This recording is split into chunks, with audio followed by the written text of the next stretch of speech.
Assalamualaikum Pak Hasan. Salam. Selamat pagi. Pagi Pak Guru. Sehat Hasan? Alhamdulillah. Alhamdulillah. Parkir dulu Pak ya. Siap, silakan Pak Guru.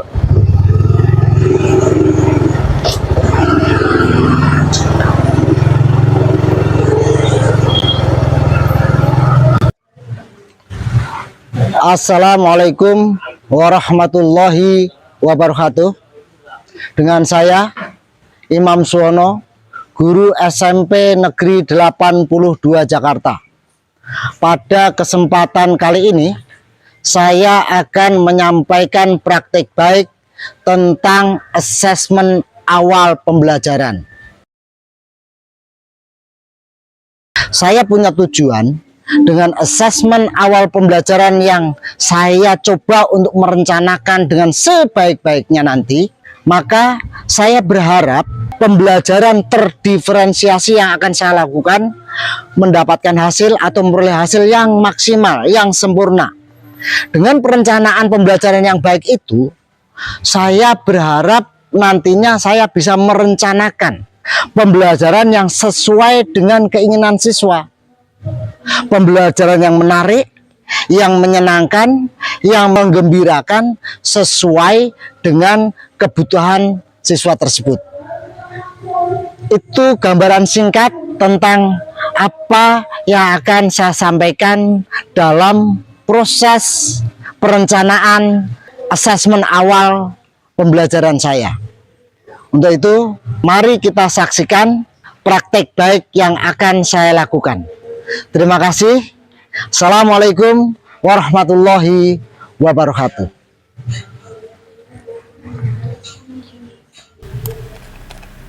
Bapak Ibu guru hebat, tentu kita pernah merasa kesulitan menyesuaikan materi pembelajaran dengan kemampuan siswa.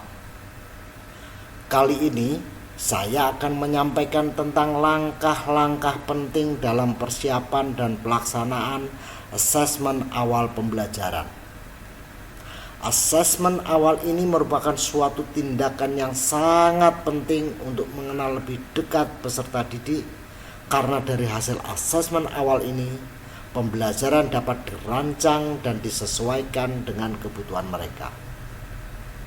Asesmen awal pembelajaran adalah proses penilaian yang dilakukan di awal pembelajaran untuk mengetahui kemampuan awal siswa.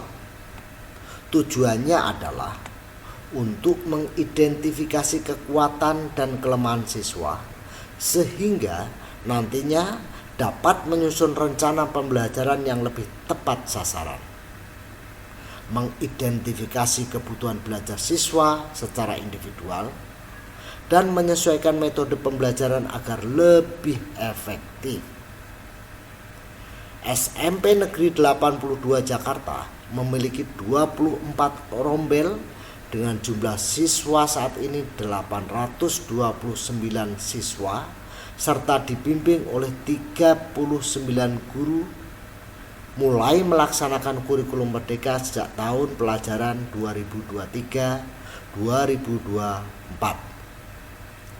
Dalam mengimplementasikan kurikulum Merdeka, guru menggunakan pendekatan pembelajaran terdiferensiasi. Pembelajaran terdiferensiasi merupakan salah satu implementasi dari kurikulum Merdeka, di mana pembelajaran dirancang untuk memenuhi kebutuhan individu siswa yang beragam. Asesmen menjadi komponen yang sangat penting dalam pembelajaran terdiferensiasi. Dengan melakukan asesmen secara efektif, guru dapat menciptakan lingkungan belajar yang memberikan setiap siswa kesempatan untuk mencapai potensi terbaiknya. Dengan asesmen yang dirancang dengan baik dan maksimal, diharapkan dapat menghasilkan pembelajaran yang efektif yang tidak hanya menekankan pada bagaimana guru menyampaikan materi, tetapi juga bagaimana siswa dapat belajar dan berkembang sesuai dengan keinginan dan harapannya. Setiap siswa memiliki kebutuhan yang berbeda-beda, sehingga diperlukan pula pendekatan dan strategi yang berbeda. Asesmen pembelajaran menjadi alat penting untuk memahami kebutuhan siswa secara individual dan kolektif. Asesmen tidak hanya digunakan untuk menilai hasil belajar, tetapi juga untuk merancang pembelajaran yang lebih sesuai dengan kebutuhan siswa. Pendekatan ini dapat meningkatkan keterlibatan, motivasi, dan pencapaian siswa. Strategi untuk keberhasilan asesmen awal pembelajaran ini, saya menggunakan strategi STAR.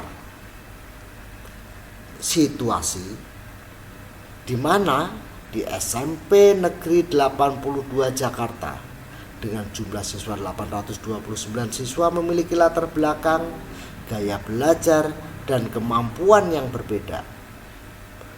Beberapa siswa terlihat unggul dalam mata pelajaran tertentu, sementara yang lain membutuhkan lebih banyak bantuan. Sebagai guru, kondisi tersebut tentunya penting untuk dipahami bahwa setiap siswa belajar dengan cara berbeda. Strategi pengajaran harus fleksibel untuk menyesuaikan dengan keragaman tersebut. Oleh karena itu, menggunakan asesmen awal pembelajaran sangat membantu dalam mengidentifikasi kebutuhan mereka. Dengan menggunakan berbagai bentuk penilaian, guru dapat memberikan pembelajaran yang lebih efektif, lebih bermakna bagi setiap siswa, dan memberikan informasi penting bagi guru untuk merencanakan pembelajaran selanjutnya. Tantangan. Saya menyadari bahwa pembelajaran yang selama ini saya lakukan belum berpusat kepada murid, belum memperhatikan kebutuhan belajar siswa yang berbeda-beda. Tantangan utama dalam merancang pembelajaran yang sesuai dengan kebutuhan siswa adalah bagaimana memastikan bahwa asesmen yang dilakukan relevan dan memberikan gambaran yang jelas tentang kemampuan siswa. Selain itu, penting untuk menemukan keseimbangan antara memberi perhatian kepada siswa yang memerlukan bantuan tanpa mengabaikan mereka yang sudah berada di level yang lebih tinggi. Pembelajaran terdiferensiasi menjadi solusinya, namun mengelola kelas dengan beragam kebutuhan ini memerlukan perencanaan yang matang dan pelaksanaan yang disiplin. Aksi. Langkah-langkah yang dilakukan untuk mendesain pembelajaran sesuai kebutuhan siswa melalui asesmen awal adalah sebagai berikut. Yang pertama, mengenal siswa. Merancang pembelajaran yang bervariasi, memberikan umpan balik yang konstruktif, menggunakan teknologi dengan memanfaatkan aplikasi-aplikasi pembelajaran yang menarik, dan berkolaborasi dengan guru maupun orang tua. Nah, persiapan yang matang sangat diperlukan sebelum melaksanakan asesmen awal. Beberapa hal yang saya lakukan adalah berkomunikasi dengan siswa, yaitu melakukan observasi dan wawancara untuk mengetahui kebutuhan belajar siswa, membuat tes tertulis terkait dengan kebutuhan belajar siswa, membuat kuis online dengan beberapa aplikasi-aplikasi yang menarik. Saya juga berkomunikasi dengan rekan sejawat, berkolaborasi dengan rekan sejawat, berdiskusi terkait dengan pembelajaran yang berpusat pada siswa dan kebutuhannya. Berkomunikasi dengan orang tua siswa. Berkolaborasi dengan orang tua siswa ini yaitu berkaitan dengan izin untuk alat dan sarana seperti handphone. Saya juga berkomunikasi dengan kepala sekolah, yaitu berkonsultasi dengan kepala sekolah untuk mendapatkan masukan-masukan dan saran-sarannya serta arahannya. Selanjutnya, menentukan tujuan yang ingin dicapai dari asesmen awal. Apakah untuk mengukur pengetahuan awal, keterampilan, atau sikap siswa? Memilih instrumen yang sesuai dengan tujuan dan karakter siswa seperti tes tertulis, wawancara, observasi, atau portofolio. Membuat kisi-kisi yang akan digunakan untuk memastikan bahwa semua aspek yang ingin dinilai tercakup. Menyiapkan materi yang akan dijadikan acuan dalam membuat soal. Membuat pedoman penskoran yang jelas dan objektif agar hasil asesmen dapat diinterpretasikan dengan baik. Pada saat melaksanakan asesmen awal, kita harus dapat menciptakan suasana kelas yang kondusif agar siswa merasa nyaman dan dapat mengerjakan soal dengan baik. Ada beberapa tips yang dapat dilakukan. Misalnya, memberikan petunjuk yang jelas kepada siswa mengenai cara mengerjakan soal. Meminta siswa selama mengerjakan soal untuk memastikan tidak ada kesulitan yang dihadapi. Atau menciptakan suasana yang nyaman dan tidak membuat siswa merasa tertekan. Setelah melaksanakan asesmen, langkah selanjutnya adalah menganalisis hasil asesmen. Analisis hasil asesmen membantu kita mengidentifikasi kekuatan dan kelemahan siswa sehingga dapat merancang pembelajaran yang lebih efektif. Akan ini kemudian nanti tinggal diperbaiki, tinggal yang semangat aja, pokoknya yang semuanya bisa, Bapak nanti bisa melakukan semuanya. Ya. Udah nggak apa-apa, yang penting ada openingnya buat itu. Ya, nggak apa-apa, nanti tinggal dikembangkan, digabung, itu udah bagus, luar biasa. Oh ya. Ini kebutuhan bahasa siswa itu ada. Oh ya, nanti ada perubahan di situ ya. Oke. Oh ya, itu bagus tuh. Oke, sip, lanjutkan. Tetap semangat terus, selesai pokoknya bisa. Iya. Ini kemarin. Oh, ya. Nanti saya tambahkan beberapa testimoni anak-anak juga. Nggak apa-apa, monggo silakan. Oke. Ya tidak yang penting saya punya pengalaman. Nggak apa-apa. Untuk ikut lomba Betul. perkara ilmiah nomor sekian. Nomor sekian, pokoknya yang penting tetap semangat, pasti bisa. Terima kasih. Ya Pak, monggo. Melalui asesmen yang tepat dan pembelajaran yang terdesain sesuai dengan kebutuhan siswa akan diperoleh hasil yang sangat positif. Siswa yang biasanya tidak terlalu percaya diri menjadi lebih aktif karena merasa bahwa pembelajaran yang diberikan sesuai dengan tingkat kemampuan mereka. Peningkatan motivasi belajar juga terjadi karena siswa merasa dipahami dan didukung oleh guru. Berdasarkan hasil asesmen awal yang pembelajarannya dipersiapkan dan dirancang sesuai dengan kebutuhan siswa, akan membantu siswa mencapai tujuan pembelajaran yang telah ditetapkan. Dengan melakukan asesmen awal secara rutin, kita dapat meningkatkan kualitas pembelajaran dan memastikan bahwa setiap siswa mendapatkan kesempatan untuk berkembang secara optimal. Manfaat atau dampak positif dari pelaksanaan asesmen ini adalah ketika pembelajaran disesuaikan dengan minat dan gaya belajar siswa, mereka akan merasa lebih tertantang dan termotivasi untuk belajar. Dengan pembelajaran yang terdiferensiasi, siswa dapat mencapai potensi maksimalnya dan hasil belajar yang lebih baik. Berikutnya, dengan mengenal siswa secara individual, guru dapat membangun hubungan yang lebih positif dan mendukung. Pembelajaran yang disesuaikan dengan kebutuhan siswa menciptakan lingkungan belajar yang menghargai perbedaan.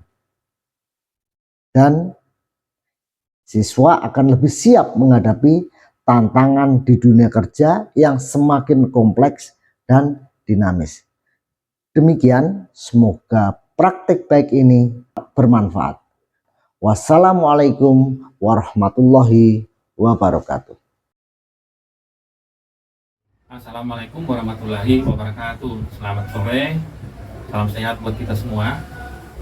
Kali ini saya ada wawancara dengan Pak Imam, teman kerja saya di SMP Negeri 82, karena dia lagi mempersiapkan untuk kegiatan asesmen awal pada pembelajaran PKN.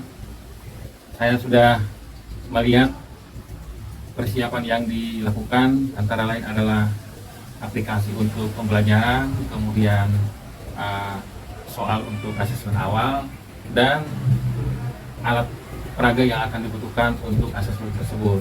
Saya sangat terharu dan senang karena menurut saya persiapannya sudah cukup bagus, yang tentunya nanti bisa diterapkan di dalam pembelajaran. Dan saya sudah melihat bagaimana cara mempersiapkan itu, dan akhirnya menurut saya sudah cukup memuaskan. Semoga nanti pada saat pelaksanaan hasilnya sesuai dengan kebutuhan siswa dan menyenangkan buat siswa, karena bagaimanapun dengan melaksanakan kurikulum merdeka bahwa pembelajaran itu harus berpusat pada siswa. Itu saja harapan saya, semoga sukses dan tetap semangat. Assalamualaikum warahmatullahi wabarakatuh. Assalamualaikum warahmatullahi wabarakatuh. Perkenalkan, nama saya Ahmad Sauki. Saya guru rekan sejawat dari Bapak Imam Suwono di SMP Negeri 82 Jakarta. Pendapat saya tentang asesmen awal pembelajaran yang dibuat oleh Pak Imam itu sangat bagus, lengkap, variatif. Semoga anak-anak dapat mengerjakannya dengan lancar dan menyenangkan. Terima kasih. Semangat Pak Imam. Yes. Kamu ingat gak sih sama pembelajaran Pak Imam minggu lalu? Apa ya? Aku juga lupa. Sumpah demi apapun itu seru banget tahu. Iya sih, soalnya Pak Imam itu kalau ngajarin kita tuh selalu pakai kelompok dan kuis, jadi kita nggak bosan. Iya juga ya. Pas pembagian kelompok juga seru. Terus pembelajaran pakai aplikasi juga seru. Betul banget. Apalagi pas pakai kuis. Iya sih. Kadang-kadang aku jadi pengen lagi kalau ikut pelajarannya Pak Imam. Tapi menurut kesan kamu nih ya, pembelajaran Pak Imam itu seru apa enggak sih? Seru banget dong, kan Pak Imam ngajarin kita pakai aplikasi, kuis, dan pembagian kelompok secara, jadi kita bisa mempresentasikan ke depan kelas dan melatih percaya diri kita. Oh gitu. Kalau menurut aku sih, aku sedikit takut pas presentasi awal-awalnya sih, tapi setelah sering maju, aku jadi berani untuk mengekspresikan diri aku di depan kelas. Tapi kalau kayak pembelajaran PKN itu, kamu jadi lebih cepat ngerti gak sih pas pembelajaran Pak Imam? Ngerti dong, karena Pak Imam itu ngejelasinnya secara terperinci dan gak bikin kita bosan atau ngantuk. Ya juga ya, jadi kita lebih cepat nangkep data kita. Jadi dari obrolan ini, apa sih kesimpulan dari omongan kita ini? Kalau menurut aku sih, kayak kita pembelajaran PKN itu seru dan menyenangkan, apalagi menggunakan aplikasi, ya kan? Betul. Jadi kita nggak bakal bosan atau apapun gitu, sampai aku tuh nggak mau berhenti pelajaran PKN. Untuk selalu aku jadi pengen belajar PKN terus. Jadi apalagi sekarang kita lagi masuk pelajaran konstitusi kan? Betul. Kalau pelajaran konstitusi gimana ya nanti ya? Kayaknya agak ribet deh buat jelasin. Makanya Pak Imam menggunakan kuisis atau kelompok. Boleh juga sih ide Pak Imam lebih kreatif. Iya. Jadi ayo kita belajar pelajaran PKN, karena pelajaran PKN sangat menyenangkan.